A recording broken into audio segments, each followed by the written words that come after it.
vamos a ir avanzando.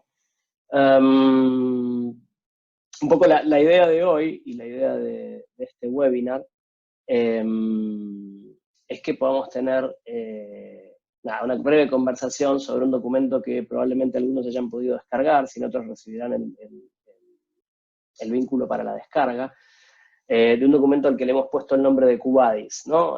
Quo Vadis, era una vieja película, los que tengan algunos años ya la habrán visto reiteradas veces, son esas películas de los domingos a la tarde, ¿no? Con Robert Taylor, que era una novela en la que moría Nerón, ¿no? O sea, era un poco de esta novela histórica, pero Quo Vadis terminaban matando a Nerón por malo, ¿no?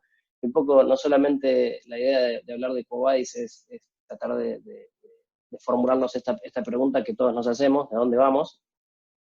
Sino también, como terminaba en aquella película, tratar de que al final mueran los malos, digamos, ¿no? Así que, digamos, un poco también tratar de poner otra perspectiva, ¿no? Porque hoy, si cualquiera que lea los periódicos y que esté en el mundo real, digamos, hoy confinado, pero real al fin, está viviendo una etapa que para todos es traumática, ¿no? Y un poco lo que quisimos hacer desde Crow y de nuestra división de Management Consulting es justamente tratar de entender cómo esas cosas que estamos viviendo, tanto desde lo económico como desde lo individual, como desde el aspecto de la salud, que es un tema no menor, nos pueden impactar en los negocios y nos pueden impactar en la forma en la que gestionamos los negocios. Y eso nos genera muchas preguntas, ¿no? O sea, hoy yo veo que nuestra actividad, la consultoría en particular, se enfoca mucho en aspectos que son muy importantes, como pueden ser, por ejemplo, cómo gestionar un préstamo, o cómo diferir el IVA, o cómo hacer muchas otras cosas. Pero sin embargo, hay otras cosas que van surgiendo, que es cómo voy a hacer para gestionar mi negocio cuando vuelva a la normalidad, o cuando empiece a volver a la normalidad, o cuando empiece a tener que gestionar en el contexto nuevo. Y en eso algunos pueden decir que nada va a cambiar, o que volveremos mañana a esto y nos olvidaremos, como nos hemos olvidado de muchas otras miles de cosas, ¿no? Pero sin duda hay cosas que nos dejan marcas. Nosotros nos damos cuenta de cuáles son las marcas que nos puede haber dejado vivir esta situación.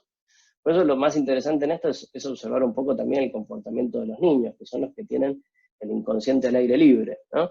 Este es un dibujito de mi hijo cuando una maestra le preguntó que dibuje qué era el coronavirus. No sé si fue muy feliz la maestra preguntándole a los niños que dibujen al coronavirus. Pero bueno, este coronavirus sonriente, digamos, hasta simpático, te dan hasta ganas de achucharlo, digamos, ¿no? O sea, no parece ser ese coronavirus tan horrible que está dando vueltas por ahí afuera. Pero evidentemente en la cabeza de esos niños van a quedar estas historias, y van a quedar estas historias en lugares que no sabemos cómo van a aflorar en el futuro.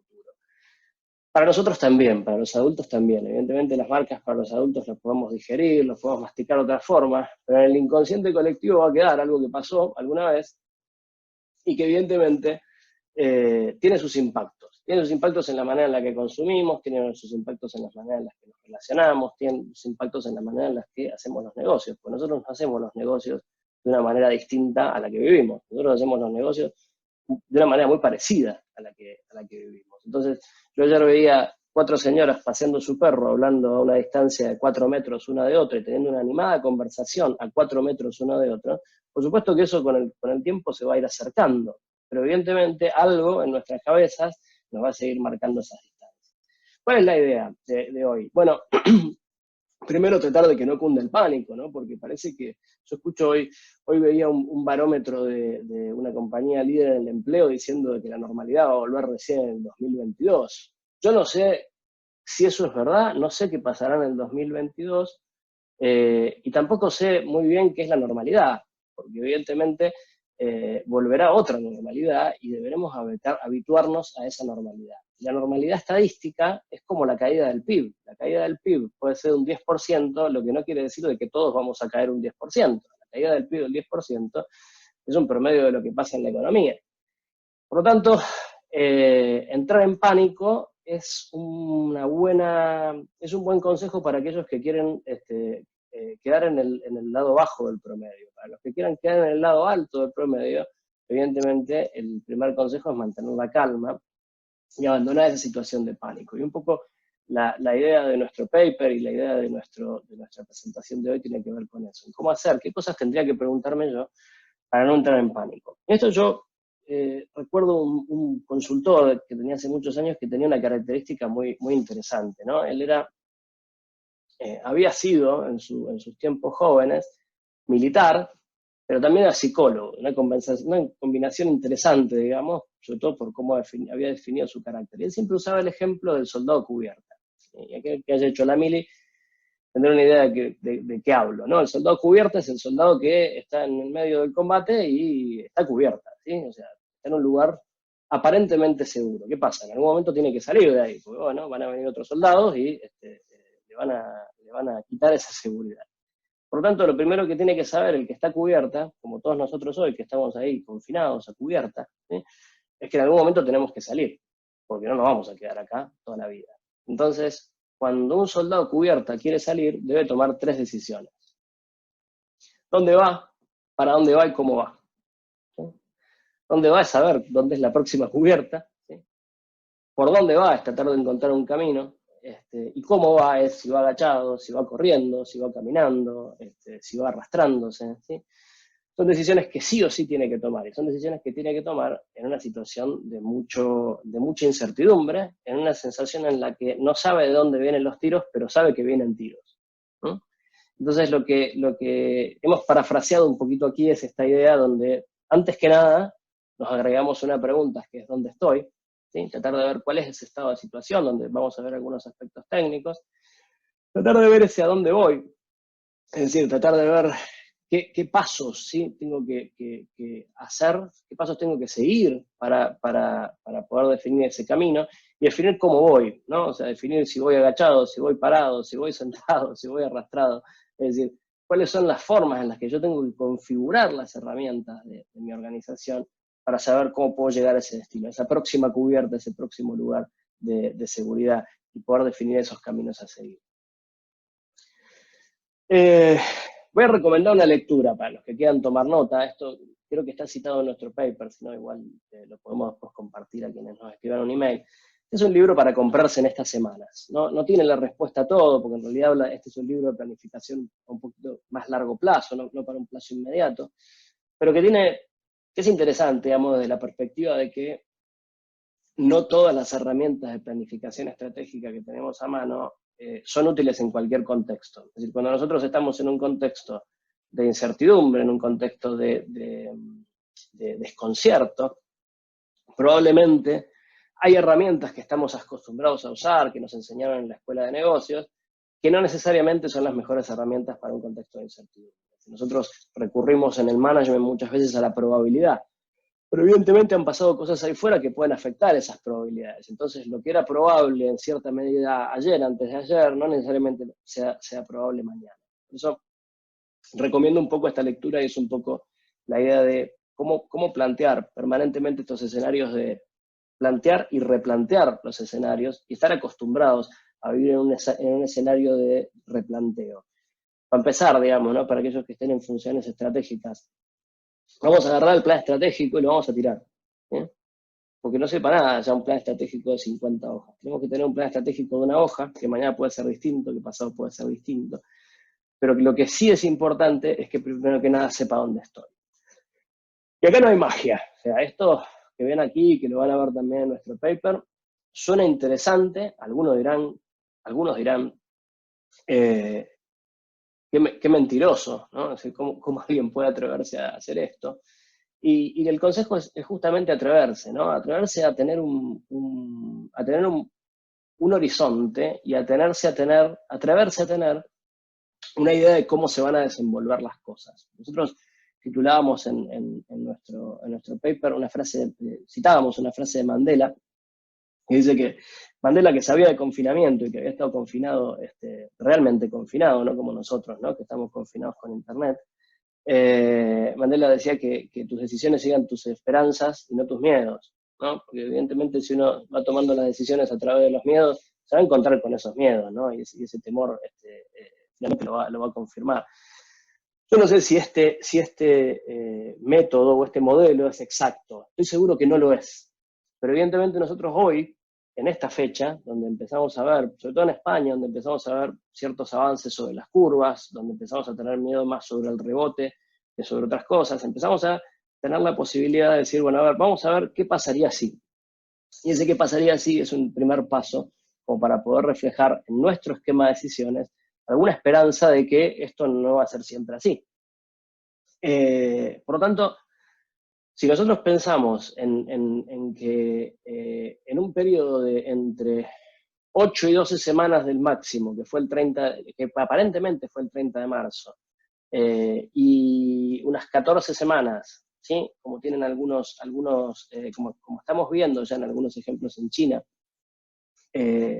hay una incipiente vuelta a la normalidad, o hay una vuelta a la normalidad, o en algunos países de Europa inclusive, donde los impactos han sido menores, hay cierta vuelta a la modalidad, a la normalidad, podemos enfocarnos en lo que tienen al pie de este diagrama, que son dos cosas, indistintamente de cuál es la fecha, son dos tipos de decisión y dos esquemas de decisión, dos horizontes de decisión distintos.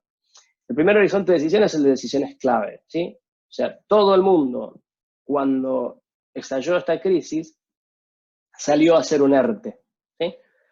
Dijo, necesito achicar mis gastos fijos, necesito renegociar con mis proveedores, necesito resolver la situación de la gente que pueda estar inactiva.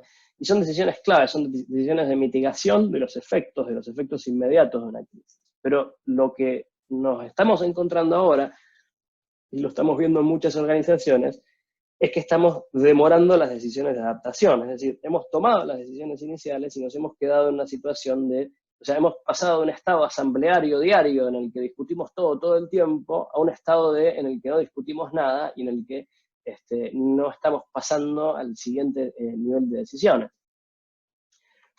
¿Qué están haciendo muchas organizaciones? Sí, ahora tratando de trabajar los aspectos financieros o los aspectos de la refinanciación.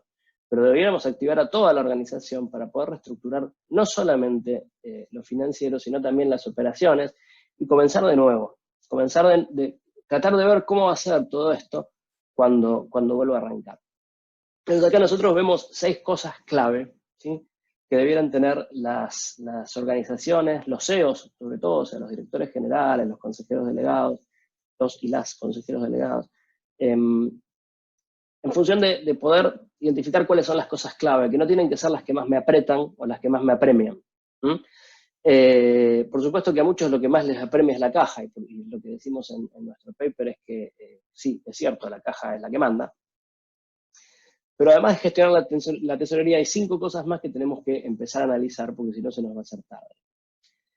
Primero, por cierto, tenemos que mirar la tesorería y tenemos que tener un plan de tesorería, que ahora lo vamos a leer un poquito más, lo vamos a ver un poquito más en detalle, qué es esto, ¿sí? Porque muchos se han enfocado en tratar de gestionar las cobranzas, en tratar de gestionar la facturación, en tratar de gestionar los pagos. Lo que tengo que tener en realidad es una visibilidad de los déficits. Y ahora nos vamos a meter un poquito más en materia financiera rápidamente. Vamos a tocar varios tópicos, pero el tópico financiero nos vamos a meter un poquito en profundidad y tratar de ver una variable. Hay una variable que es clave hoy, que es conocer el déficit acumulado máximo. Es decir, tratar de ver en los escenarios que planificamos cuál es el máximo déficit que puedo llegar a tener. Porque ese máximo déficit que puedo llegar a tener es el que me va a permitir planificar la tesorería hacia atrás, hacia adelante, y detectar cuál es la fecha del déficit acumulado máximo. Es una técnica muy vieja, una técnica que si uno mira los libros de Corporate Finance, está en las primeras 10 páginas. Pero es un elemento clave para poder saber básicamente cuál es mi estrategia de financiación ahora, cuál es mi estrategia de financiación para proteger el capital humano, cuál es mi estrategia de financiación para poder mantener la operación, para poder mantener el equipo comercial activo, para poder básicamente seguir adelante, más allá de lo que son los descalces financieros coyunturales. Tratar de ver básicamente en un presupuesto de un mediano plazo, de un largo plazo, cuáles pueden ser los efectos reales y financieros de la crisis. El segundo aspecto es qué le pasará al sector y a la empresa, tratar de empezar a imaginar y dedicarle mucho tiempo a esto. ¿Qué puede pasar con el ambiente de negocios? Esto, por supuesto, en las industrias como la hotelería, la restauración, donde los efectos son más claros, o son más dramáticos, la gente ya está pensando en esto. Pero todavía subyace en muchas compañías esta esperanza de volver a la normalidad, una normalidad que puede ser que se dé, pero que evidentemente tengo que tratar de ver cuáles son los efectos que esto pueda tener en el perfil de mi consumidor. ¿Cuáles son los efectos que esto puede tener en el perfil de mi consumidor respecto de sus cambios en preferencias. Y esto lo vamos a ver ahora un poquito más adelante. Y poner las predicciones en su lugar. A mí siempre digo y lo comparto con muchos profesionales que sostienen lo mismo, ¿no? Que creerle a la gente que toma decisiones en función de lo que dice el periódico es un problema. O sea, cualquiera puede tomar decisiones en función de lo que dice el periódico. Por lo tanto, que me perdonen si hay un periodista en la sala, pero probablemente no esté la mejor información en los periódicos, porque los periódicos hay información que tiene que ver con ciertas agendas. Lo decimos en el informe, o sea, cada uno tiene su agenda y cada uno dice lo que ve desde la lupa que lo ve, desde la óptica que lo ve. Y nosotros tenemos que tener una óptica independiente, porque nuestro negocio nadie va a venir a protegerlo. Es decir, no tiene política nuestro negocio tiene una visión de negocios. Por lo tanto, esa visión tiene que estar impactada en los pronósticos. Mi pronóstico no puede estar basado en lo que me dice un periódico o en lo que me dice el otro, o en el promedio de lo que me dicen los dos. Tengo que tener mi propio pronóstico. Ahora lo vamos a ver. Y por supuesto, alinear los sistemas y tener un diálogo permanente con los grupos de interés, porque tengo que entender cómo mis grupos de interés son afectados por esta situación de pandemia para poder replantear las relaciones, si es que esas relaciones se van a replantear o se van a mantener, pero lo tengo que tener identificado de manera exhaustiva, de manera clara. Y por supuesto, replantear los aspectos del liderazgo. Cómo se lidera en una situación de esta es bastante distinto respecto de cómo se lidera en un día a día más normal, en un día más tradicional. Y finalmente, alinear a la tripulación, porque no solamente hace falta un buen liderazgo, sino que lo que hace falta es un liderazgo colectivo, es decir, hace falta mensajes que nos permitan llevar la organización a buen puerto. Entonces, básicamente, lo que estamos buscando es mantener los ojos en la pelota, es decir, estamos expuestos a un montón de distracciones, ¿sí? O sea, seguramente mucha gente va todos los días al país.com o al periódico de su país y mira la curva de muertos. Estamos contando muertos, ¿no? Estamos en una situación tan absurda y tan absurda, esa es la palabra, de que todos los días contamos muertos, ¿no? Y me imagino que aquí entre los presentes debe haber gente de los cuales esos muertos no son gente tan lejana. A nosotros nos ha pasado con clientes, con contactos que ya tienen cara y ojos, tienen familias. Por lo tanto, nosotros no tenemos que ver, y esto también tenemos que verlo como una cuestión de responsabilidad empresarial. Estamos ante una situación de crisis de salud, no ante una situación de crisis económica. La primera es la crisis de salud.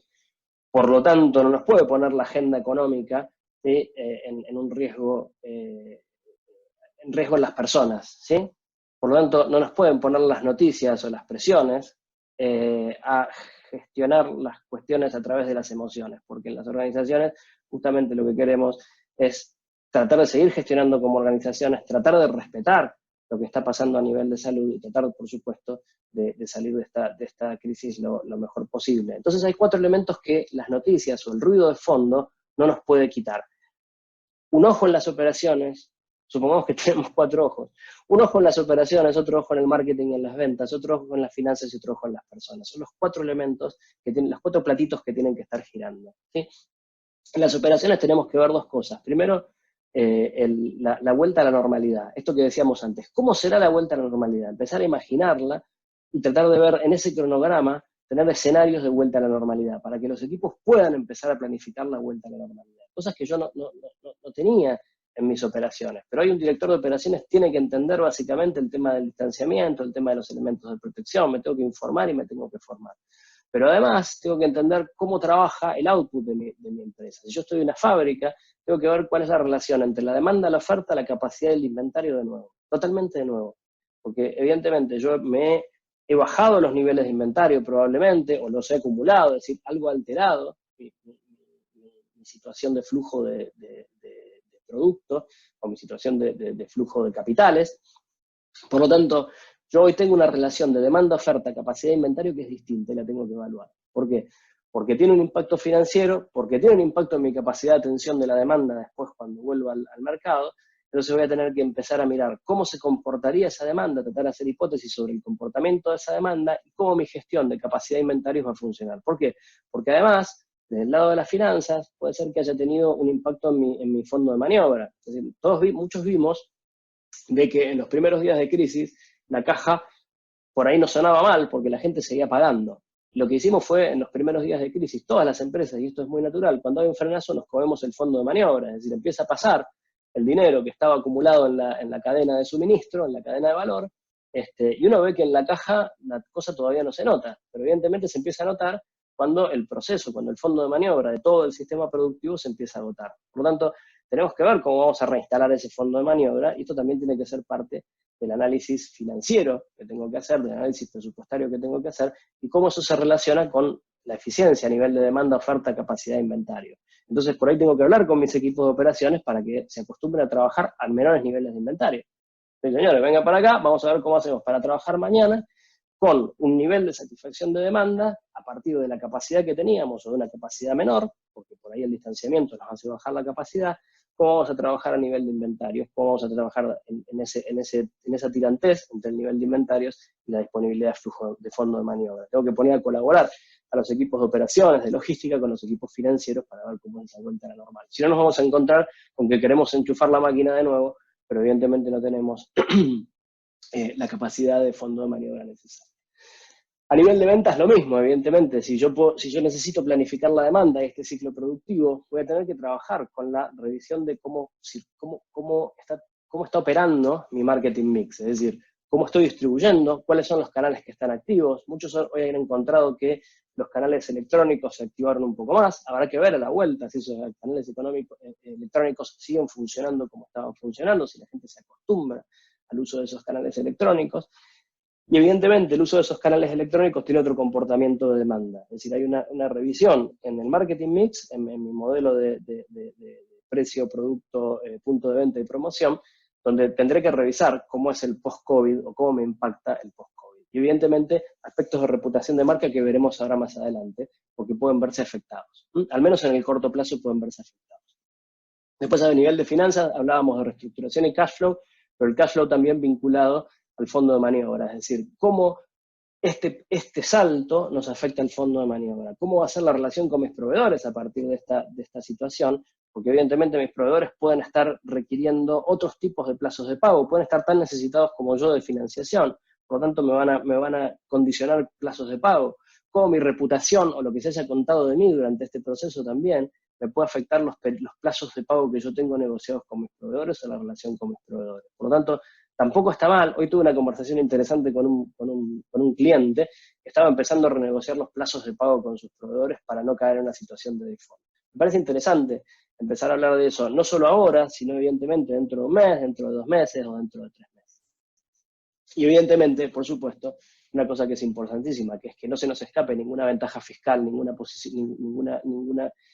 cuando hablo de ventaja fiscal suena feo, digamos, pero ningún arreglo fiscal, ningún arreglo de los que ofrece el gobierno, ninguna oportunidad de financiación, es decir, que no se me escapen los aspectos de remediación que hay ahí afuera, porque evidentemente esta situación puede generar ganadores y perdedores. Es decir, si yo no tengo un equipo estudiando esto permanentemente, uno que acceda a una financiación más baja va a tener una capacidad de recuperación mejor que la mía. Por lo tanto, aquí puede cambiar también el tablero de ganadores y perdedores. Y por último, pero no menos importante, el tema de las personas. Evidentemente, en la mayoría de las compañías, no conocemos compañías en las que las personas no sean clave, va a haber una lectura y puede haber un cambio en el contrato psicológico. Es decir, ¿qué quiero decir con el contrato psicológico? Y disculpen que vaya tan rápido. Lo que quiero decir es que hay una relación que estaba dada de una forma que durante un tiempo pasó a darse de otra. En los que trabajaron presencialmente, en los que no trabajaron presencialmente, en todos, esta relación de trabajo cambió. El hecho de que haya cambiado esta relación de trabajo permitió que la gente vea aspectos de la relación laboral que no estaban arriba de la mesa. Y eso puede haber reforzado o dañado los lazos de confianza. Por lo tanto, tenemos que trabajar esos lazos de confianza, porque los que nos van a ayudar a salir de la crisis son los equipos. O sea, acá no hay capitanes que nos saquen de la crisis solos. Acá va a haber equipos que nos saquen de la crisis. Por lo tanto, tengo que volver a revisar cuál es mi confianza en el equipo más cercano, sobre todo en el equipo que tiene que liderar, ¿sí? Para verificar de que sigue estando de mi lado, de que pudimos acompañarnos durante esta crisis y de que el contrato que tenía con esas personas, pero no el contrato legal, sino el contrato psicológico que tenía con esas personas, sigue intacto, o sigue reforzado, sigue mejorado, que he podido tener el tiempo para tener las conversaciones adecuadas. Aquí vamos a poner el foco en los 2 puntos que siguen. Saber dónde estoy hoy, lo más importante. Muchas de las cosas que dije pueden sonar triviales, otras no. Evidentemente el hecho de relacionar demanda, oferta, capacidad de inventario con el sistema financiero es algo que por ahí alguien dice, mira, se me había escapado. Pero lo que es clave en este punto es tratar de entender la diferencia entre liderar bien y liderar mal. Porque en el camino, en la preocupación y en este nos tapa el agua, hay muchas conversaciones con personas clave que puedan haber quedado atrás. Por lo tanto, hoy o mañana es el momento para volver a tener esas llamadas, para volver a tener esas videoconferencias, para tener esa conversación individual o colectiva. Es decir, hoy las organizaciones requieren estos 4 atributos en el liderazgo. Requieren transparencia, hay gente que está preocupada porque va a perder su trabajo o porque pueda perder su trabajo. Toda la gente está preocupada por esto. Por lo tanto, la transparencia es que si algo no va tan mal, poder contarlo, y si algo va mal, poder compartirlo a tiempo, porque esto me va a poder ayudar a tener una conversación difícil en otro momento. Es decir, ocultar, evidentemente, hoy es una debilidad. O sea, no hay que mostrar fortaleza justamente en ocultar, sino que tenemos la necesidad de un diálogo transparente, de un diálogo abierto, y si hay que mostrar un poco de desconcierto, nadie tampoco se va a sentir incómodo. Por supuesto que hay desconcierto en todo, hasta en las compañías más grandes del mundo y en los líderes más brillantes. Creo que acá es el momento de mostrar humanidad, pero también de mostrar transparencia. Y de mostrar empatía. Hay una tragedia humanitaria afuera. O sea, no estamos hablando de una cosa, de una crisis económica, no estamos hablando de una hipoteca subprime que cayó en el año 2008 y que tenía culpables y demonios y demonizados. Hay un problema serio que tiene que ver con mucha gente también que está haciendo un sacrificio personal, con muchas personas que tienen prioridades que no conocemos, con muchas personas cuyas historias privadas también pueden haber sido afectadas. Por lo tanto, ese lado humano y esas personas que están en el juego tienen que ser parte de la conversación. No para arreglar los problemas humanos a todo el mundo, sino para entender de que no todas las reacciones que estamos viendo hoy en nuestros equipos son reacciones normales o son reacciones esperables, son reacciones de crisis. Por lo tanto, también en el liderazgo está esa empatía de entender de que los demás están en una situación de crisis y de que tenemos que acompañar esto. Y que tenemos que anticiparnos, que tenemos que hacer esa pausa para evaluar y no dejar que nos salga esa ansiedad, esa angustia que podemos tener todos adentro, no puede aflorar en el líder. Tiene que ser básicamente a través de la empatía, a través de la honestidad, pero también a través de la anticipación, y decir, ok, vamos a tomar buenas decisiones, no hace falta tomar las decisiones de manera apresurada, por supuesto que habrá decisiones que son más importantes o más urgentes que otras, pero compartir la calma y compartir la anticipación son 2 elementos clave. Estamos poniendo también a prueba a los líderes, vamos a ver líderes que no van a pasar esta situación, que no van a poder manejar la anticipación, la calma, la transparencia y la empatía, y que evidentemente también en muchas organizaciones, y hablo de líderes a todos los niveles, van a ser cuestionados, van a estar cuestionados.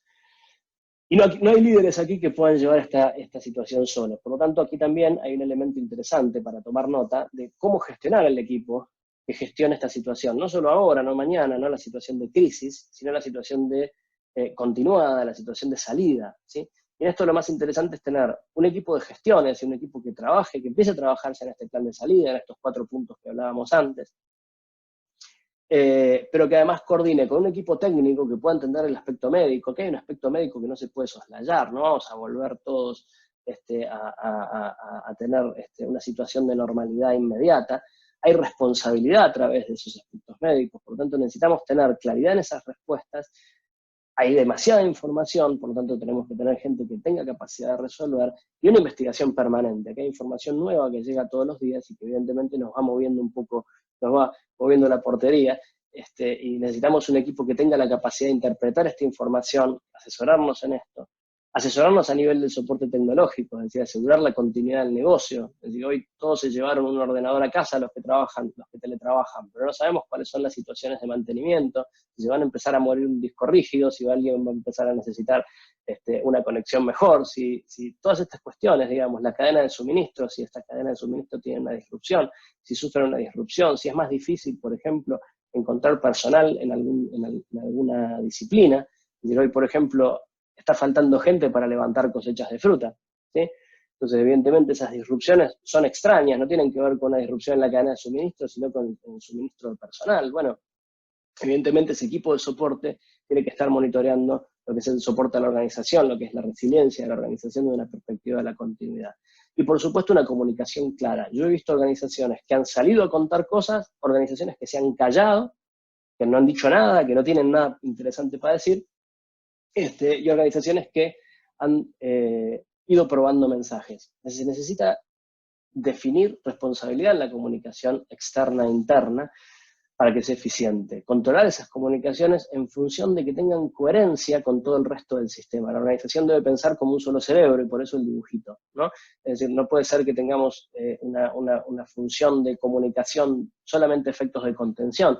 Tenemos que empezar a poder comunicar los aspectos estratégicos y los aspectos que estamos repensando de nuestra operación, y también poder comunicarlos de manera eficiente. ¿Para qué? Para que me ayude en ese proceso que hablábamos antes de la transparencia. Entonces, estamos hablando ya de personas, estamos hablando de liderazgo y estamos hablando de equipos de liderazgo que van a tener que tomar el control de esta crisis. Eso es lo primero que tengo que empezar a visualizar. ¿Quién es la gente que me va a ayudar a salir de esta crisis? Y acá no hay liderazgos únicos, no hay liderazgos heroicos, y es más, esos liderazgos heroicos o centrados en el ego son difíciles, probablemente no sean las mejores actitudes para liderar la salida de esta crisis. Necesitamos gente que lidere con grandeza, necesitamos que se puedan coordinar a estos equipos. El segundo punto es el a dónde voy. Una vez que yo tengo este estado de situación, y como decíamos, voy un poquito para atrás, ¿no? Una vez que yo tengo esa visibilidad de operaciones, marketing, finanzas y administración, es decir, tengo estos cuatro aspectos, y esto va a los líderes de más arriba, ¿no? Yo puedo ver estos 4 aspectos todos los días, saber dónde estoy parado en estos 4 aspectos, ¿sí? Esa sería la tarea de la mañana, el to-do list del líder, ver operaciones, marketing, finanzas y personas.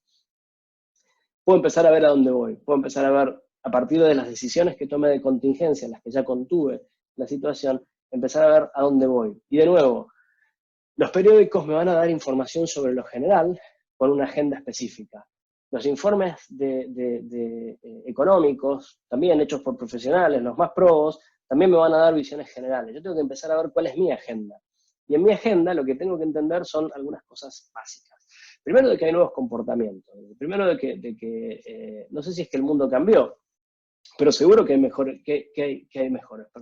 hay distintos comportamientos asociados. Es decir, hay gente en mi mercado de consumidores, ya sea de consumo, ya sea business to business, hay gente que está experimentando, que experimentó, o que habrá experimentado a la salida de esto, una situación de ansiedad y de tensión, ¿sí? Y esto lo decimos en el paper. La sensación de salir a aplaudir, la sensación de emocionarse, de cantar Resistiré y todo esto, está muy linda, está genial, pero aquí vamos a hablar de negocios. Todas esas cosas son angustias de muerte, son angustias de que ahí afuera hay un virus que está matando gente y tenemos las emociones a flor de piel. Porque tenemos miedo y tenemos angustia y no sabemos cuándo, no tenemos fecha de salida de esto y estamos encerrados en nuestras casas. Entonces, perdonen lo lacaniano del comentario, pero esto hay que ponerlo arriba de la mesa para entender por qué nos pega tanto cantar Resistiré, ¿sí?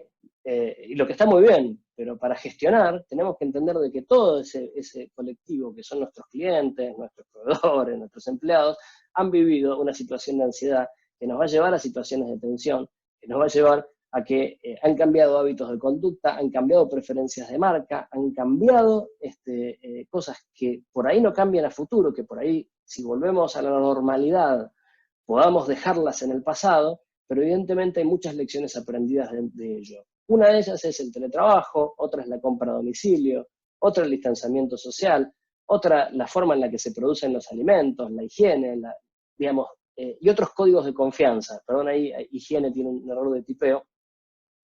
Pero básicamente, yo no voy a volver a consumir un alimento por un par de años sin que alguna patita de mi inconsciente me diga, cuidado que esto puede haber sido manipulado de una manera equivocada, ¿sí?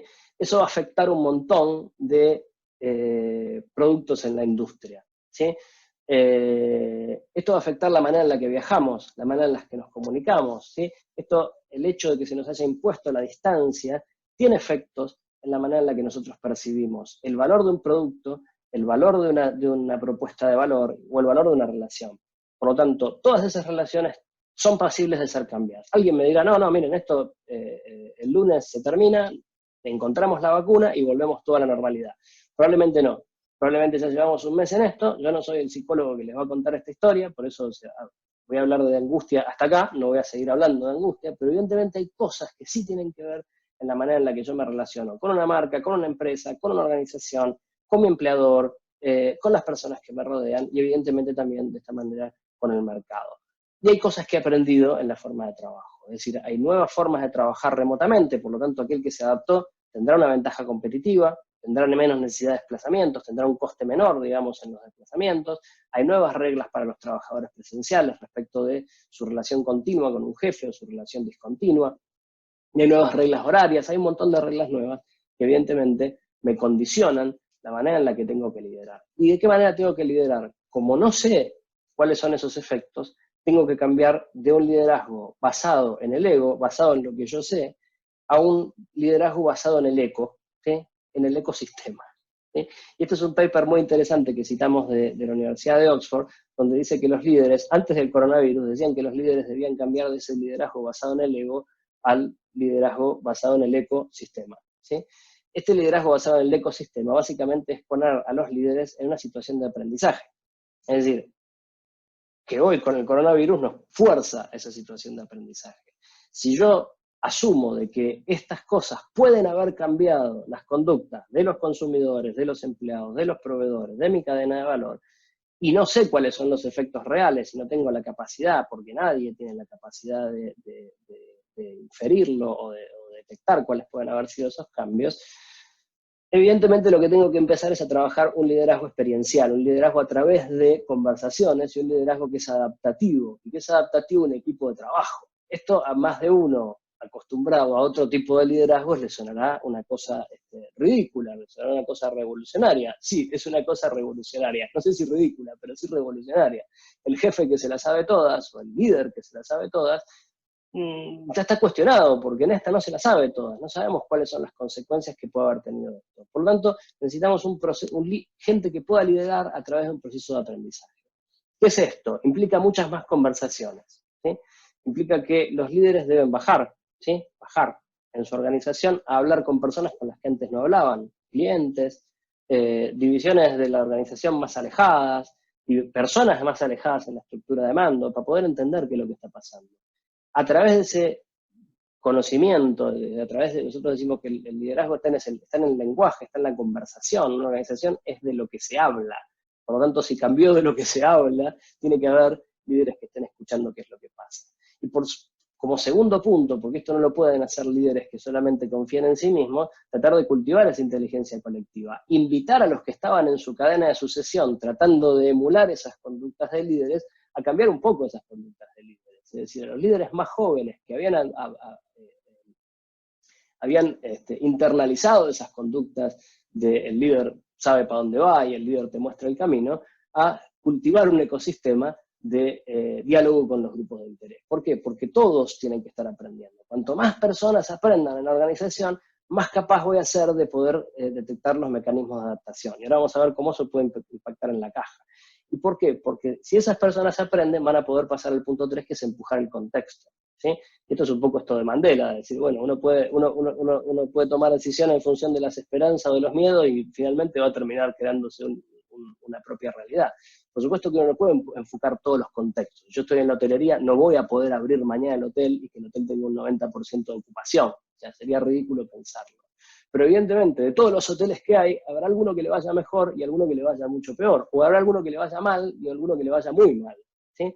Evidentemente, dentro de ese contexto, yo tengo que poder empujar el contexto. Yo lo voy a poder empujar este contexto si tengo un equipo que es capaz de cultivar esa inteligencia colectiva, es decir, que es capaz de entender y procesar toda la información que está por venir. Está por venir mucha información a partir de este momento. Entonces, tengo que ver cómo ese contexto lo puedo empujar y cómo puedo adaptar mis estructuras para ese nuevo contexto. Porque si ese nuevo contexto tiene otras reglas de juego, impacta en mis estructuras, tengo que poder lograr que esas personas en las que yo delegué, en las que yo creé esta inteligencia colectiva, sean capaces de crear una estructura nueva. ¿Sí? Por tanto, esto básicamente tiene que ver con una cuestión de pluralizar. Una buena forma, una buena herramienta para salir de esta crisis tiene que ver con pluralizar la participación, conseguir este proceso que me permita hacer de que las organizaciones ya no dependan de las decisiones de una persona, o de, peor aún, de los egos de una sola persona, sino de un debate, de una discusión permanente sobre qué hago con esta nueva información y cómo la estructuro. Por supuesto, no en un estado asambleario de tener una lista de oradores, ¿no? Yo me acuerdo cómo operaba el Partido Comunista en la facultad, decir, no queremos esto, no queremos la lista de oradores, queremos simplemente que el liderazgo sea participativo, queremos inteligencia colectiva al servicio de un rediseño. ¿Y para qué? Para no creernos esto de que hay solo tres curvas. Hoy todo el mundo ha escuchado ya hablar de la vuelta a la normalidad en una curva V, en una curva B o en una curva L, ¿no? ¿Qué quiere decir esto, para el que no lo escuchó? Bueno, una vuelta a la normalidad en una curva V quiere decir que volvemos rápido, ¿no? O sea, esto fue un golpe y acá no pasó nada y sigamos, ¿no? Una curva en V, evidentemente, es un retorno a la normalidad más lenta, y una curva en L es un retorno a la normalidad en el largo plazo, ¿sí? Alguien habla de W también, ¿sí? O sea, un retorno a la normalidad y otro vuelco en el camino. A ver, son las cosas que salen y los modelos y estas cosas que tenemos los consultores de tratar de ponerle nombre a todo, digamos, ¿no? Evidentemente hay distintas posibilidades, y hay distintas posibilidades en función de cómo me tocó a mí esta crisis, y ese es el eje horizontal. En el eje horizontal yo puedo haber tenido distintas experiencias por el sector en el que estaba y por lo preparado que estaba. Es decir, me pueden haber caído un 15% las ventas, o de un 15 a un 40, o más de un 40% las ventas. Evidentemente, en una curva de recuperación larga y una caída del 40% de las ventas, probablemente yo tenga que cerrar. Ya no estamos diciendo esto es un lecho de rosas y acá todo el mundo a pasarla bien y a sonreír y positive psychology. No. Esto evidentemente puede ser muy dañino para aquellos que se han encontrado en un nivel de riesgo muy alto, porque la curva puede ser que los traiga, que el efecto inmediato haya sido una caída muy violenta de su actividad y que la vuelta a la normalidad sea lenta. Esos son los que están invitados a innovar. Es decir, voy al otro extremo. Aquellos que les haya caído poco y puedan tener, y podemos tener como mercado, como mercados, una recuperación rápida, evidentemente podemos hablar de un escenario de resurgimiento, donde simplemente tendremos que acomodar las estructuras. Ahora, si las caídas de ventas han sido más largas, o si la vuelta a la normalidad es un poco más extendida, una recuperación lenta implica una reconversión de mi propuesta de valor, implica revisar mi propuesta de valor. Antes hablábamos del mix de marketing, ¿sí? Revisar plaza, producto, precio, punto de venta y promoción, y estructura de ventas también. Es decir, todo este escenario de los amarillos, la recuperación lenta, la necesidad de transformación, implican de manera creciente una necesidad de innovación. Y esto es lo curioso, el problema no es que todo esté perdido, sino que tengo que tener, además del CAPEX para innovar o para revisar mis modelos de negocio, lo que llamamos un STRATEX. Es decir, tendríamos que repensar el negocio desde la perspectiva de cuál va a ser mi nueva estrategia para que mis proveedores de capital se quieran quedar. Los proveedores de capital pueden encontrar, bancos, accionistas, fondos de inversión, que determinados negocios han dejado de ser atractivos y que otros negocios por ahí son más atractivos. Entonces ese movimiento en la asignación de capital, yo lo puedo defender a través de entender estos escenarios. Si yo puedo entender este escenario y explicar cómo me voy a reconvertir, puedo tener en este momento el acceso a un proveedor de capital que me pueda soportar. Hoy en Europa tenemos disponibilidad de capital, ¿sí? Va a haber una gran inyección de dinero en la economía. Es decir, el capital, no digo que no va a ser un problema, porque la liquidez es un serio problema para todo el mundo, ¿no? Pero va a haber capital que va a empezar a circular y va a haber un stock de capital que se va a empezar a mover. El tema es que ese stock de capital va a ir hacia aquellas inversiones que detecte como más atractivas. Por lo tanto, evidentemente, no puedo pretender de que la vuelta a mi modelo de negocio sea solamente al modelo de negocio que tenía, salvo que esté en un escenario de resurgimiento. Tendría que ver, ¿sí?, cómo me puedo adaptar y cómo puedo generar, a partir de la salida de esta crisis, un atractivo adicional, un atractivo que me pueda permitir, desde el punto de vista de la innovación, pero también desde el punto de vista de los canales y también desde el punto de vista de la relación con mis proveedores de capital. Tengo que volver a ser atractivo para mis proveedores de capital. Entonces, aquí estábamos en un elemento de diagnóstico, ¿a dónde voy? ¿No? O sea, ¿a dónde voy? Finalmente tiene que ver con esto, con tratar de identificar cuál de estos 9 escenarios, o el modelo que tú quieras, pero cuáles de estos 9 escenarios estoy parado, voy a estar parado, voy hacia, como para poder definir básicamente cuál es mi nueva propuesta de valor, o si no hay que cambiar la propuesta de valor, o cuáles son los ajustes que tengo que tener en mi propuesta de valor. Y evidentemente, a través de esa propuesta de valor, cuál va a ser el proceso por el cual yo voy a liderar el cambio hacia esa propuesta de valor. Porque evidentemente, si yo tengo un liderazgo que es solamente capaz de liderar la propuesta de valor que tenía, tal vez también tenga que pensar en cómo cambia ese liderazgo. Y el cómo voy finalmente tiene que ver con esto. Voy a seguir sacando libros viejos, porque en realidad es así, las crisis nos obligan a sacar libros viejos. Yo me acuerdo más de una vez cómo hace unos años en Argentina, cómo volvíamos a los accountants más antiguos para que nos expliquen el ajuste por inflación. Entonces, bueno, el que tiene más años ha leído más libros y hay cosas viejas que son vintage, ¿no? Bueno, les traigo un libro vintage, que es el presupuesto base cero. El presupuesto base cero, veo algunas sonrisas, digamos, gente que se acuerda de lo que era. Es un trabajo muy duro, es un trabajo muy arduo, pero que básicamente implica ya no hacer un pronóstico sobre lo que venía vendiendo, o sea, ya no es tomar el Excel del año pasado y agregarle un año más, sino comenzar de cero, tratar de empezar a ver qué pueden vender mis canales, cuáles son los costes que tengo que tener, evaluar uno a uno cuáles son los costes que debo tener y no una proyección sobre los gastos que vengo teniendo, tratar de ser exhaustivo en ese análisis de costes y abordar un proceso complejo e intenso de presupuestación que me permita de abajo hacia arriba rediseñar mi organización.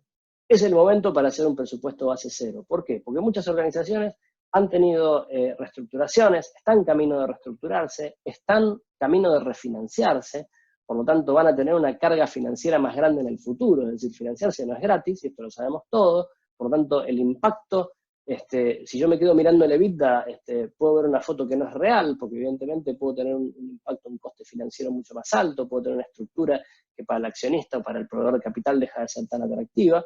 Por lo tanto, tengo que orientar el presupuesto a la decisión y tengo que ver básicamente cuál es la capacidad de generar cash que puede tener mi negocio. Y si lo tengo que reformular, si estoy en alguno de los escenarios que estaba antes, lo mejor que puedo hacer es aprovechar estos días para hacer un presupuesto base cero, para empezar a trabajar en un modelo de presupuesto base cero. Esto es un poco, lo digo, estamos viendo un poco cómo también las compañías que se están refinanciando van a los bancos con proyecciones que ven el impacto del COVID y empiezan a trabajar una vuelta a la normalidad, ¿no? En determinado mes dicen, bueno, aquí vamos a entrar en un 50%, un 70%, un 80%. Está muy bien, digamos, ¿no? Para justificar, digamos, cómo podemos salir de esto. Pero en realidad, probablemente, lo que tenga que pensar es que si estoy en un escenario como este que decíamos antes, ¿sí?, haya cosas en mi negocio que las tenga que pensar de una manera distinta y que pueda empezar a plantearme un presupuesto base cero. Sobre todo, invitar a la gente a que participe. Si voy a entrar en este liderazgo participativo, este puede ser un buen momento donde todos estamos un poquito atemorizados, ¿sí? Estamos un poquito atemorizados. Seguramente ahí también va a haber contribuciones de personas que ni las esperábamos. Y yo creo que también es el momento de pensar un plan de marketing, indistintamente de mi propuesta de valor, que es un tema que lo tengo que repensar a nivel estratégico, también bajarlo a nivel de plan de marketing en un modelo Mad Max, ¿sí? Es decir, tratar de ver una versión post-apocalíptica, ¿sí? Lo que no necesariamente sea así, pero tratar de ver qué pasa si mañana el mundo es el mundo de Mad Max, ¿sí? Yo soy del Mad Max de Mel Gibson, ¿sí? Se me nota la edad, pero bueno, esa visión post-apocalíptica del mundo nos tiene que permitir ver un nuevo contexto y ver un nuevo consumidor, ver las conductas de ese consumidor. Una de las cosas que nos pasan en tiempos de bonanza es que nos vamos alejando del consumidor, ¿sí? Entonces por eso aparecen las disrupciones, por eso aparece un día Amazon y dice, miren, vamos por acá, que por acá nos va a ir mejor y puede introducir una disrupción en el mercado. Bueno, hoy tenemos una disrupción introducida por una cuestión de salud. Para todos es una oportunidad de empezar a ver cuáles son esos comportamientos del cliente, empezar a revisar esos comportamientos, y empezar a experimentar, a reorientar las campañas de marketing y los mensajes de comunicación para ver cuáles son esos resultados. Es decir, muchos de los mensajes que yo tenía, o muchas de las retóricas, digamos, la retórica de mi organización hacia el mercado, puede haber cambiado, puede ser distinta, puede estar fundamentada en valores que hoy no generan tanto interés o que dentro de un año no generan tanto interés. Por lo tanto, evidentemente, esa nueva estrategia es una estrategia iterativa. Tengo que empezar a ver cómo este proceso también de aprendizaje en las nuevas conductas del consumidor va colando. Y esto está bueno, esto es una oportunidad muy interesante para aquellos que no tenían una participación de mercado muy grande, porque pueden ganar participación de mercado. Es decir, aquí el que no entienda esto va a perder participación de mercado, el que no esté cerca del consumidor, y además el que no reduzca la fricción en la relación con el consumidor. Es decir, nosotros nos encontramos hoy con que muchas de las cosas que quisiéramos hacer tienen fricción, que es un concepto del marketing digital, ¿no? Es decir, tengo que hacer muchas cosas para poder tenerlo, ¿sí? O sea, ¿cuántos de nosotros ha dejado de hacer un trámite o de comprar un producto o de gestionar algo simplemente porque la situación le imponía ciertas fricciones que uno no podía sobrepasar, ¿sí? Pero si uno vuelve a un mercado normal, todo el tiempo vemos fricciones, ¿sí? O sea, lo mejor que podríamos tener, o sea, el concepto ideal de no fricción es pienso en algo y tengo el producto de inmediato, ¿sí? Esto es lo que quiere Amazon para el mundo. Si yo pienso en algo y el análisis cognitivo de inteligencia artificial me pone arriba de la mesa el producto que yo estoy deseando. ¿Cómo hago yo hoy en este nuevo escenario para reducir la fricción? Bueno, hemos encontrado un montón de formas. La gente consume a domicilio, la gente consume de manera más frugal, la gente consume de manera más sana. Hoy la sanidad, la inocuidad, por ejemplo, de los alimentos va a ser un motivo de fricción, ¿sí? Por lo tanto, comer en el chiringo de la playa ya me va a poner cierto reparo, ¿sí? Por lo tanto, eso va a ser fricción en mi transacción comercial, ¿sí? Tengo que ver cuáles son las nuevas fricciones y las viejas fricciones y cómo yo puedo reducir la fricción. Hoy es clave, y es un concepto que viene de la economía digital, pero que mi nuevo marketing se enfoque en reducir la fricción. Entonces, primero analizar el cliente, luego ver en estos comportamientos, y después empezar a plantear cómo reduzco la fricción. Pero además de la fricción, una de las cosas, o en línea con la fricción, una de las cosas que va a reducir mi fricción, es tener una marca que tenga estos atributos. Voy a pasar rápidamente por aquí, porque esto lo podéis leer, pero que tiene que ver con que yo pueda tildar en los casilleros de decir, mi marca, a la salida de todo esto, ¿va a tener estos atributos? ¿La gente va a pensar que es robusta, honesta, útil, transparente, ágil y confiable? Bueno, usad el modelo que queráis, pero evidentemente poder ver estos atributos, ver los atributos de marca, y estos atributos tienen fundamentos muy específicos, es un tema interesante. Es ver si mi marca puede salir renovada o puede empezar en este proceso a renovarse, o puedo empezar a usar mis mecanismos de comunicación para esto.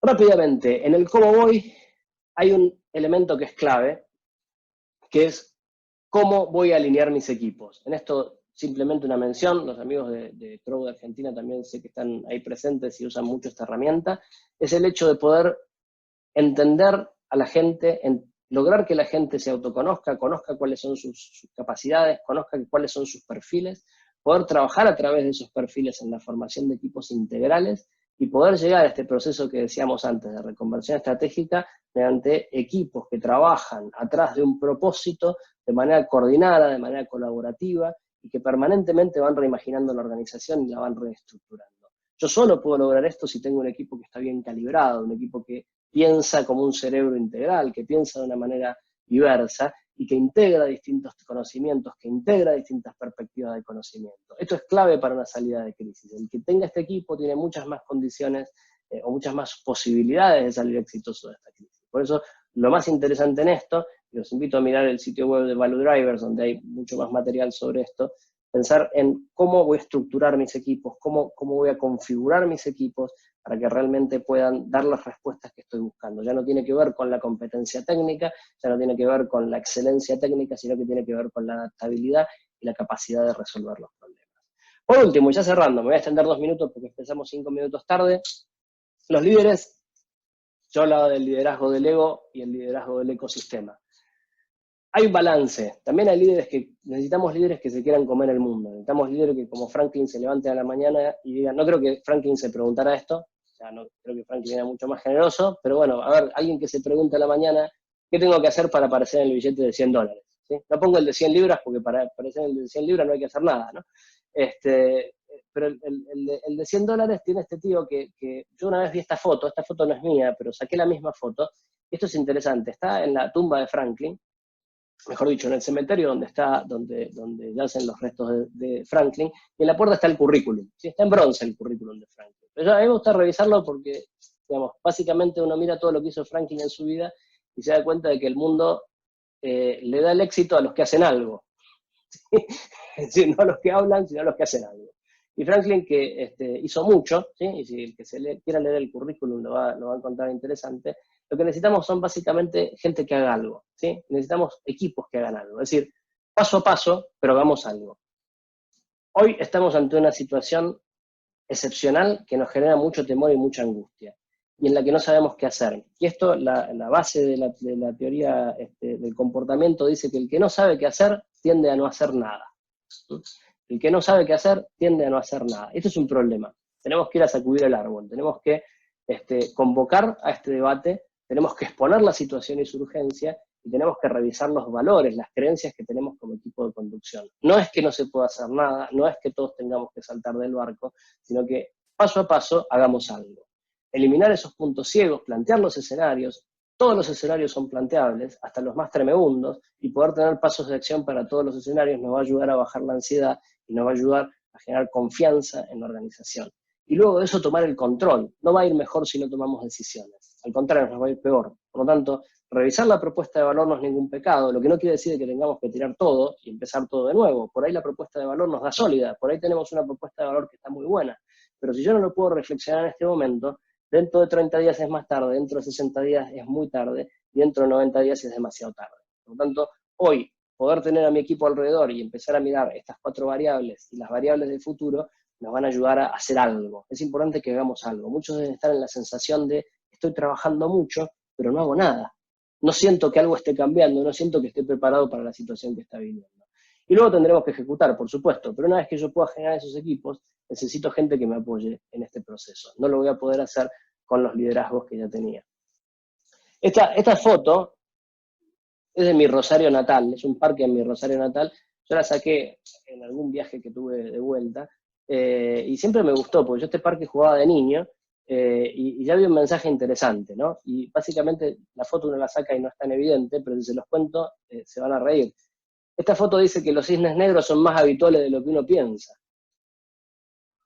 O al menos eso es lo que pensó el que pintó los cisnes. No sé por qué pintó tantos cisnes negros, ¿no? O sea, evidentemente no sabía nada de estadística o tenía algo para contarnos. Pero este parque lleva ahí unos más de 40 años, yo puedo testificar que lleva 42, y esos cisnes siempre estuvieron pintados iguales. O sea que uno de cada 3 cisnes es negro, según, bueno, más, ¿no?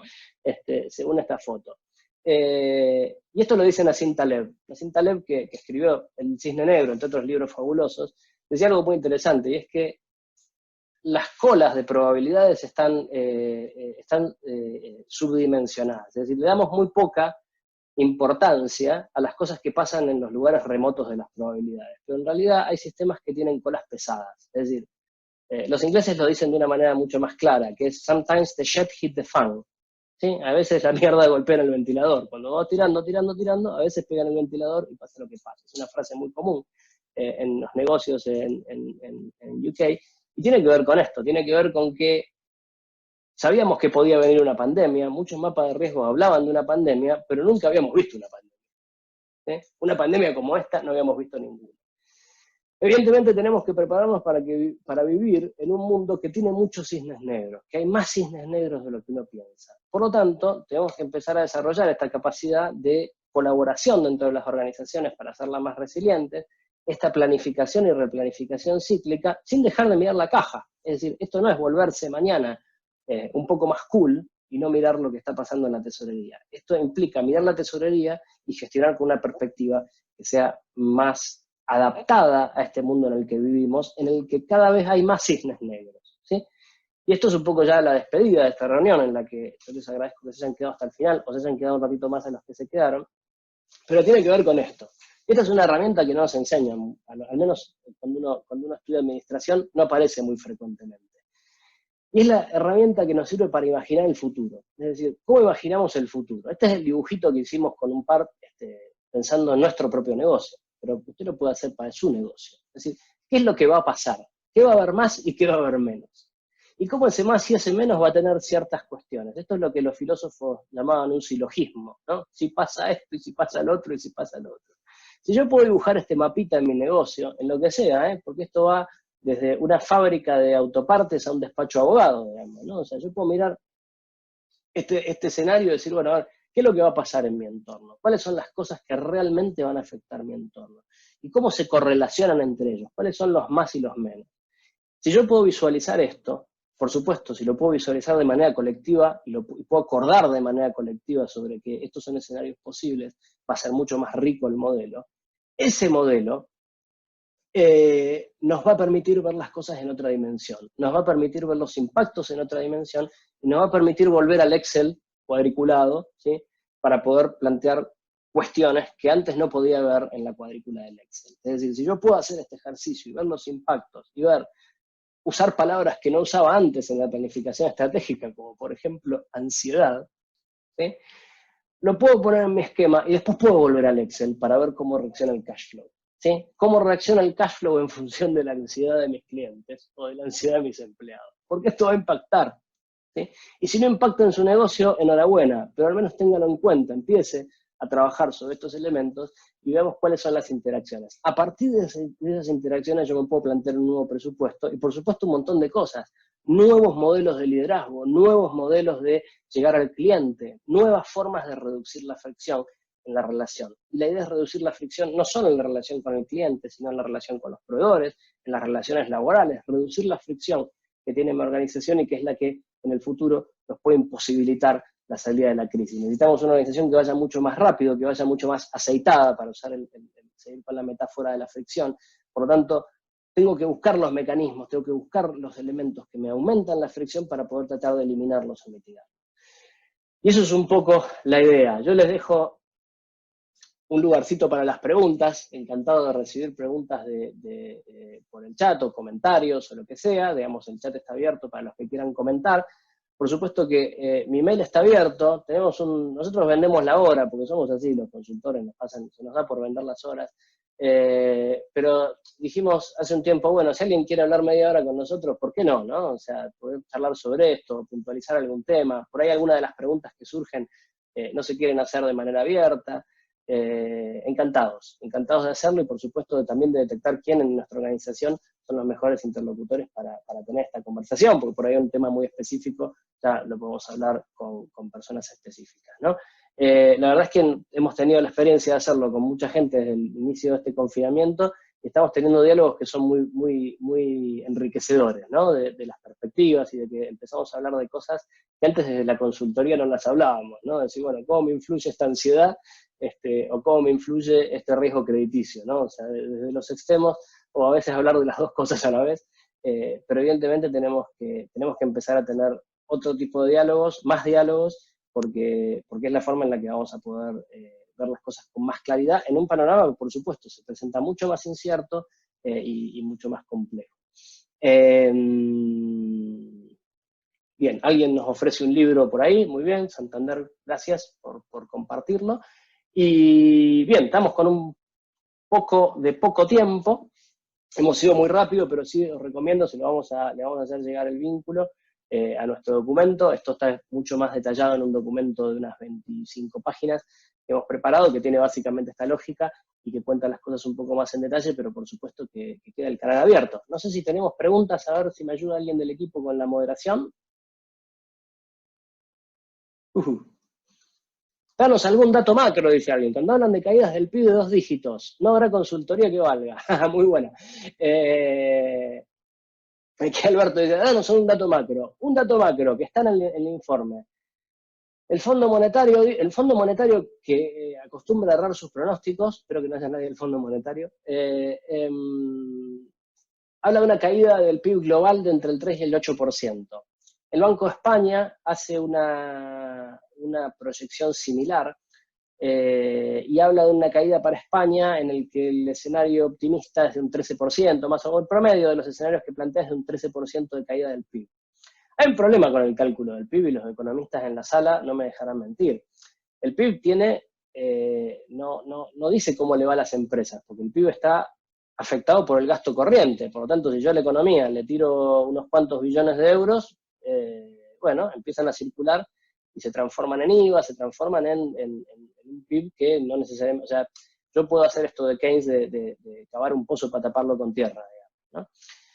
Lo que hay que ver es el output, ¿sí? Y el output todavía no lo hemos visto. O sea, lo que hay que ver es cuáles son las proyecciones que tenemos para el output de la economía, cuál es la actividad industrial y cuál es la actividad comercial. Esos son finalmente en el sector privado los que nos dan un poco la visión, digamos, ¿no? Porque el PIB siempre de manera, o sea, como el PIB es un instrumento que sirve para la política, por supuesto que es manipulable, hay un montón de cosas que se pueden hacer para manipular. A mí las previsiones de PIB, por supuesto que de manera general te dan una idea de cómo está la cosa, pero, de nuevo, también las previsiones de output y de caída de la actividad industrial, hay una caída de la actividad industrial que en un promedio será de un 24%, pero que evidentemente tiene que ver con cada industria, y ahí lo que tenemos que ver es qué pasa con los promedios. Nosotros estamos muy acostumbrados a pensar en los promedios cuando hablamos en la discusión, pero eso es una discusión de café, porque en mi industria inclusive puede haber otro comportamiento, y dentro de mi industria hay empresas, y esas empresas tienen distintos comportamientos que son los que producen el promedio. Por lo tanto, si a mí me fue, o sea, dentro de esa industria habrá quien le vaya bien y quien le vaya mal. no existen industrias que produzcan cosas que el mundo no necesita, ¿sí? Entonces el mundo va a seguir necesitando hoteles, ¿sí? Y habrá algunos que les vaya bien y habrá algunos que les vaya mal, o algunos que sobrevivan y algunos que cierran. El mundo va a seguir necesitando restauración y el mundo va a seguir necesitando un montón de productos que hoy durante 30 días parecieron irrelevantes, ¿sí?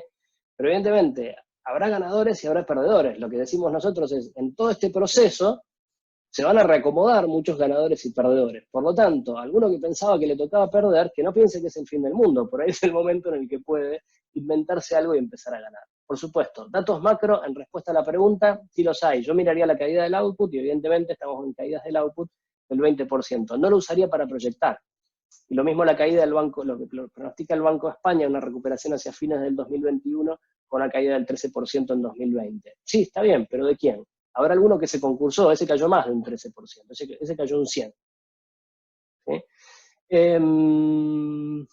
A ver, me han quedado... vienen comentarios. Excelente presentación, tuve la oportunidad de leer el material, me han quedado claro, gracias. Agradecimientos, proceso de reestructuración. Puede ser gestionar el proceso de salida de gente sin perder credibilidad. Muy bien, es un muy buen punto, ¿no? El tema de las restricciones, Samuel, plantea en su afirmación el hecho de la salida de gente sin perder credibilidad. Eso tiene que ver con lo que decíamos antes de la anticipación, es decir, tener las conversaciones. Yo me extiendo aquí y el que se quiera ir, por supuesto que le damos las gracias por estar, pero estas conversaciones son lo más divertidas, ¿no? Así que los que se quieran quedar, nos quedamos un rato. Justamente en la reestructuración, una de las cosas que debo hacer es anticipar, decíamos por ahí, hablar de que vienen malas noticias, es una manera de gestionar transparencia, y lo que se va a valorar a largo plazo es esto, ¿no? Es valorar la transparencia y valorar el hecho de que estamos haciendo lo mejor que podemos. Yo creo que al final del día todos valoramos el hecho de que se pueda valorar que alguien ha hecho el mejor esfuerzo por ti, ¿sí? Y eso evidentemente en el largo plazo tiene mucho sentido. Nosotros hemos visto en España, sobre todo en el primer momento, una reacción muy intempestiva, por supuesto de reducciones que están cubiertas por la seguridad social, que no en todos los territorios la seguridad social tiene la posibilidad de contener, digamos, a toda esa masa de trabajadores, pero evidentemente esas decisiones también tienen que ir acompañadas de un diálogo social. Una organización que hoy no tiene un diálogo social tiene un serio problema de retención, ¿no? Y parte del diálogo social es justamente tener el diálogo cuando hay problemas, porque cuando todo está bien es muy fácil tener el diálogo. Así que totalmente de acuerdo con tu punto, Samuel. Gustavo dice, las realidades continentales son diferentes. Por ejemplo, aquí en Latinoamérica es un tanto peor esos pronósticos, ¿o no cree que es así? Mira, yo la verdad es que prefiero no hablar de lo que no sé. También Latinoamérica, esto sí, lo digo con mi acento, me denota lo latinoamericano. A mí me da risa a veces cuando en España hablamos de Latinoamérica como si fuera una provincia, ¿no? Latinoamérica tiene una extensión y una diversidad en la que evidentemente hay distintas realidades y distintos mecanismos. Hay distintos mecanismos de contención social, dependiendo de cada país, hay distintos tipos de industrias, hay industrias que están más concentradas en la producción primaria, que probablemente reflorezcan por el output hacia otros países, hay otras que no. Evidentemente, Latinoamérica es un territorio tan diverso en el que es difícil poder tener una opinión certera y seria, digamos, de esta perspectiva. Pero yo creo que, de nuevo, en todos lugares hay gente que hace buenos negocios. Yo siempre lo decíamos, me acuerdo cuando trabajaba en Argentina, ¿no? Y uno veía estas cosas que a veces nos sacudían las estructuras. En todos lugares se hacen buenos negocios. Y evidentemente tiene que ver con esto, tiene que ver con la capacidad de adaptación, y por supuesto que los pronósticos pueden ser mejores o peores, pero hoy hablamos de la capacidad de adaptación. Hoy no me atrevo a hacer un pronóstico. Fernando, ¿crees que estamos preparados para las alianzas estratégicas? Inclusive, totalmente, me encanta el punto, ¿no? El tema de las alianzas estratégicas con competidores.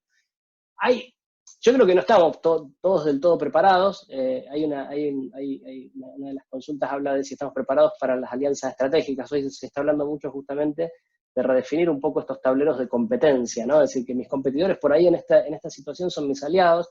Eso ha tenido una gran reacción en todo lo que tiene que ver con la ayuda humanitaria, con la contención de los problemas, y hemos visto compañías muy enemistadas, digamos, hoy colaborando. Evidentemente tiene que ver con esta transformación que planteamos, es decir, si las organizaciones maduran, aquellas que maduren y puedan entender este ciclo de pasar del ego al eco, van a empezar a entender el concepto de ecosistema y ahí se van a dar colaboraciones. Hoy en el universo de startup eso lo vemos claramente, y yo creo que no es una salida de esta crisis, ¿no? Probablemente alguien más grande aprenda. Cuando nosotros que tenemos el ojo muy puesto en el universo startup, estamos viendo de que esto ya viene naturalmente, ¿no? O sea, que hoy las startups, las empresas de nueva fundación, de nueva constitución, tienen la colaboración desde otra perspectiva, ven la colaboración desde otra perspectiva, si no ven un enemigo en cada uno que hace algo parecido, sino que ven un aliado, una posible fusión, una posible crecimiento a escala. Por supuesto que en las estructuras más grandes esto es más difícil, pero yo creo que hoy a nivel de pyme más madura, está muy vinculado con esa transición de liderazgo. Dudo mucho de que si no hay una transición en el liderazgo, pueda haber esta transformación hacia la colaboración. Viene junto, ¿no? O sea, Samuel, gracias, agradecimientos. Las reacciones inmediatas gubernamentales son diversas. Sí, Santander plantea el tema de las intervenciones gubernamentales. Yo creo que eso está en el círculo de preocupación, ¿no? O sea, uno debería tratar de trabajar, esto lo ponemos un poco también en las presentaciones que hablábamos, en muchas comunicaciones corporativas que hemos hecho, ¿no? Es decir, uno tiene un círculo de preocupación y dentro de él un círculo de influencia. Es decir, tiene cosas sobre las que puede orar y cosas sobre las que no puede orar. Yo creo que las medidas gubernamentales están ahí y hay que consultarlas para sacarle el máximo partido. Pero no se puede pasarse una reunión de directorio o de consejo hablando de lo buenas o malas de las medidas gubernamentales. Eso me parece una práctica horrible y poco profesional. Es decir, la gente se le dedica mucho tiempo a evaluar y a valorar y a categorizar las iniciativas gubernamentales. Sobre todo en las organizaciones que no tienen la capacidad de hacerlo. Si usted tiene una organización que tiene la capacidad de lobby para mover un gobierno, bueno, vaya y hágalo y deja todas las conspiraciones que quiera. Pero una organización que no tiene esa capacidad, que son normalmente la naturaleza de nuestros clientes, es una pérdida de tiempo, ¿no? O sea, analizar ese esquema político tan permanentemente. Es decir, uno puede anticipar el tipo de decisiones que va a tomar alguien por su color político, pero no mucho más que eso. Lo que nosotros estamos recomendando justamente es salirse de la zona de preocupación y tratar de meterse en la zona de influencia, indistintamente de quién esté y quién tome las medidas. Por supuesto que un gobierno te puede ayudar o te puede hundir, pero eso te puede pasar en cualquier momento, ¿no?